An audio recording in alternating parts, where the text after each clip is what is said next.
হিসেবে ধর্ম আছে সেটা যেন পালন করে, কারো ছাত্র হিসেবে ধর্ম, সে ছাত্র জীবনটা যেন সুন্দর হয়, কারো কর্মী হিসেবে ধর্ম, ধরা যাক আমি কোথাও কারোর কাছে গিয়ে কাম করি, কোনো অফিসে কাজ করি বা কারো আন্ডারে কাজ করি, কারো অধীনে কাজ করি, সেই কর্মী হিসেবে যেন আমি সঠিকভাবে পরিপালন করতে পারি। ঠিক আছে, তোমাদের পারিবারিক যে জীবন আছে, পারিবারিক জীবনের মধ্যে সবাই চেষ্টা করবে একসাথে থাকা, একসাথে বাস করা, একসাথে আনন্দ করা। ঠিক আছে, তোমাদের পরিবারে যদি কারোর কোনো অসুবিধা থাকে চেষ্টা করে সবাই একসাথে গিয়ে সেটাকে সমাধান করে।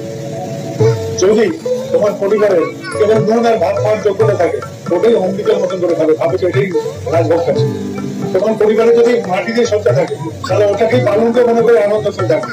যেদিন যোগ্যতা হবে সেদিন এগিয়ে যাবে, কিন্তু আগেই কল্পনা করে নেবে না যে আমি এটা করতে হবে, আমার জীবনে এটা করতে হবে, কল্পনার মধ্যে বাস করবে না।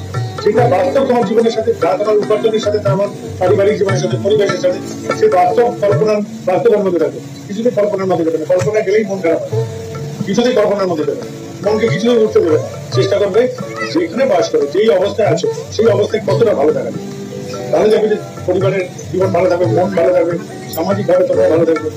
ঠিক আছে, এই যে এত সব কর্মকাণ্ড হয়, বাড়িতে কেউ উপার্জন করছে, কেউ পরিচালনা করছে, তোমরা মায়েরা, পরিবারের সবাই ভালো থাকবে, এইটাই চিন্তা। কিন্তু তার সত্ত্বেও সব চেষ্টা করার পর দেখো যে কোথাও কোথাও আমি উপার্জন করছি কিন্তু সুখ পাচ্ছি, আমি স্বামীর ঘর করছি, সন্তান নিয়ে মানুষ করছি, কিন্তু কোথাও সুখ পাচ্ছি, কোথাও যেন অসুবিধা। তোমাদের ক্ষমতার আওতায় যে যে কর্মগুলো আছে, যেটা আছে, যে এমনটুকু থাকে সেটা করে ফেলবে, যাতে স্বাধীন থাকে। আর যেটা তোমার ক্ষমতার বাইরে সেইটাকে কিছুতেই হাত দেবে না, সেটাকে ছেড়ে দিবে। যদি ছেড়ে দাও তাহলে সুখে থাকে। বুঝেছ, সুখ আর শান্তি এইভাবে আছে, যেটা তোমার ক্ষমতার বাইরে আছে, কারোর ব্যবহার তোমার ক্ষমতার মধ্যে আছে, ছেড়ে দেবে। যদি তোমার ক্ষমতার বাইরে থাকে কোনো কার্য, কারোর জিনিস, সেটাকে ছেড়ে দাও, সেটাকে কিছুটা না করে। আর যেটা তোমার ক্ষমতার মধ্যে আছে সেইটাকে তোমরা করে ফেলো, এটাই শান্তিতে থাকবে। আর তোমাদের প্রত্যেকের জীবন এই পোশাক দিয়ে না, জয়গুলো আওয়াজ দিয়ে না, তোমার আচরণ দিয়ে দেখিয়ে দেবে তুমি ঠাকুর। এই কি করতে হবে ঠাকুরের কাজ, সবাই পারবে? কি বললাম আমি? পোশাক দিয়ে না আর জয়গুলো আওয়াজ দিয়ে না, তোমাদের ব্যবহার দিয়ে বুঝিয়ে দেবে মানুষকে, সমাজকে, যে তোমরা ঠাকুরের মানুষ। এইটুকু করতে পারবে? এইটুকু খালি ঠাকুরের কাজ, আর কিছু করতে হবে না।